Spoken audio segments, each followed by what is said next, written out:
USS Gerrard Ford में सैनिकों ने खुद ही आग लगाई। तो क्या ईरान युद्ध से भाग रही है ट्रंप की सेना? आखिरकार इन सब मसलों पर चीन क्यों खुश हो रहा है? नमस्कार, आप देख रहे हैं न्यूज 18 का डिजिटल प्लेटफॉर्म। मैं हूं आपके साथ श्रुति श्रीवास्तव। ईरान युद्ध के बीच अमेरिका के सबसे ताकतवर aircraft carrier USS Gerald R Ford पर लगी आग ने उसकी कमजोरियां उजागर कर दी हैं। 30 घंटे तक आग बुझ नहीं पाई और 600 से ज्यादा नाविकों को फर्श पर सोना पड़ा। विशेषज्ञों ने इसे फायर कंट्रोल और ट्रेनिंग की कमी बताया है। लंबी तैनाती से थकान भी बड़ा कारण मानी जा रही है। चलिए विस्तार से समझाते हैं आपको। ईरान के साथ जारी युद्ध के बीच अमेरिका के सबसे ताकतवर aircraft carrier USS Gerald R Ford की पोल खुलती हुई नजर आ रही है। 12 मार्च को जहाज में लगी आग 30 घंटे से ज्यादा समय तक जलती रही, जिससे हालात इतने खराब हो गए कि 600 से ज्यादा अमेरिकी सैनिकों को फर्श और टेबल पर सोना पड़ा। अब जहाज को रिपेयर के लिए ग्रीस के क्रीट द्वीप पर भेजा जा रहा है। न्यूयॉर्क टाइम्स की रिपोर्ट के मुताबिक आग जहाज के लॉन्ड्री एरिया में लगी थी, लेकिन धीरे धीरे यह अंदरूनी हिस्सों में फैल गई। जहाज जैसे हाईटेक वॉर मशीन में इतनी लंबी आग का काबू में न आना अब अमेरिका की सैन्य तैयारी पर सवाल खड़े कर रहा है। सवाल तो ये भी है कि क्या कई महीनों से घर न जा पाने वाले नाविकों ने ही आग लगा दी थी? वहीं ईरान अमेरिका युद्ध के बीच इस घटना को देखकर चीन गदगद है, यानी कि खुश है, क्योंकि यह अमेरिका की कमजोरी दिखाता है।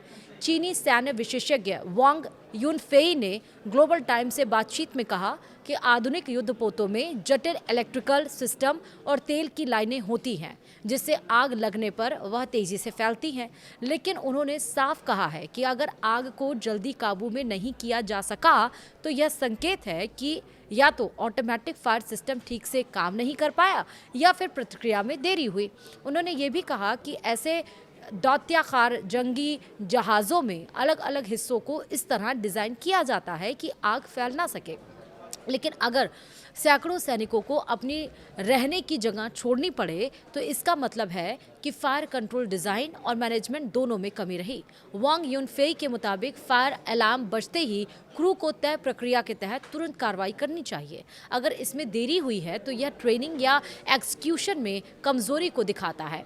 वहीं आपको बता दें कि यूएसएस जेरार्ड फोर्ड पर आग ऐसे समय में लगी है जब यह कैरियर पहले ही 10 महीने से तैनात है। आमतौर पर एयरक्राफ्ट कैरियर 6 महीने की तैनाती पर रहते हैं। वॉल स्ट्रीट जर्नल के मुताबिक इतनी लंबी तैनाती से सैनिकों में थकान बढ़ती है, जिससे इमरजेंसी में प्रतिक्रिया धीमी पड़ सकती है। वहीं सोशल मीडिया पर इस तरह की अटकलें लग रही हैं कि क्या क्रू मेंबर्स ने खुद ही यहां आग लगा दी ताकि उनके जहाज को रिपेयर के नाम पर वापस अमेरिका भेज दिया जाए।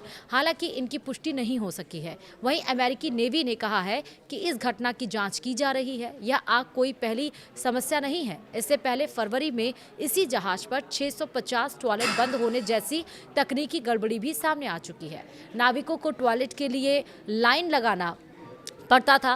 पहले भी यह रिपोर्ट आई है कि इस जहाज पर तैनात कई जवान वापस जाते ही नौकरी छोड़ना चाहते हैं, और इसीलिए आप देखिए कि इस तरह की खबरें भी सामने निकल कर आ रही हैं। और वाजिब है कि 6 महीने से ज़्यादा अगर वहाँ पर जो नाविक हैं वो रहेंगे, जो सैनिक हैं वो रहेंगे, जिनका टाइम ड्यूरेशन इतना है, जिनके पास सारी चीज़ें उतनी ही दिन की रहती हैं, उससे ज़्यादा 1 साल, मतलब 6 महीने, 1-2 महीना होता ज़्यादा तो समझ में आता, लेकिन 6 महीने ज़्यादा तो वाजिब सी बात है कि जो सवाल उठ रहे हैं वो सही है नहीं। फिलहाल इसकी पुष्टि तो नहीं हो पाई है, लेकिन इस तरह की सुबगाहट ज़रूर नज़र आ रही है। वहीं आपको बता दें कि ईरान इजराइल अमेरिका की युद्ध में अब ये युद्ध और ज़्यादा भीषण होता चला जा रहा है।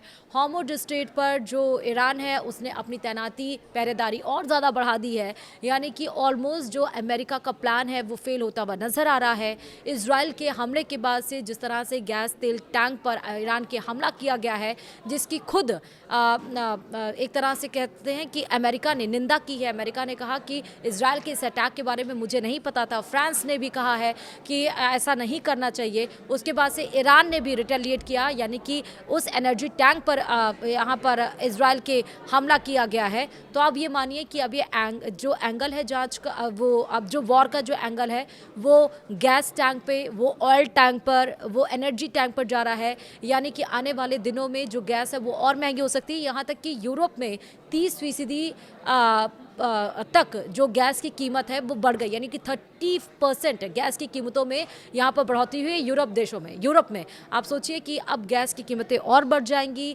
तेल की कीमतें और बढ़ जाएंगी और साथ ही साथ जो बिजली दर होगा वो और बढ़ जाएगा और ये ग्लोबल इफेक्ट दिखेगा। ये सिर्फ ऐसा नहीं कि ईरान, इजराइल, अमेरिका में, ये ग्लोबली इफेक्ट दिखने वाला है। इसलिए अब लड़ाई यहाँ पर बंद होनी चाहिए, क्योंकि न सिर्फ यहाँ पर सैनिक परेशान हो रहे हैं बल्कि आप देखिए कि हर जगह से परेशानी का आलम खड़ा हो रहा है।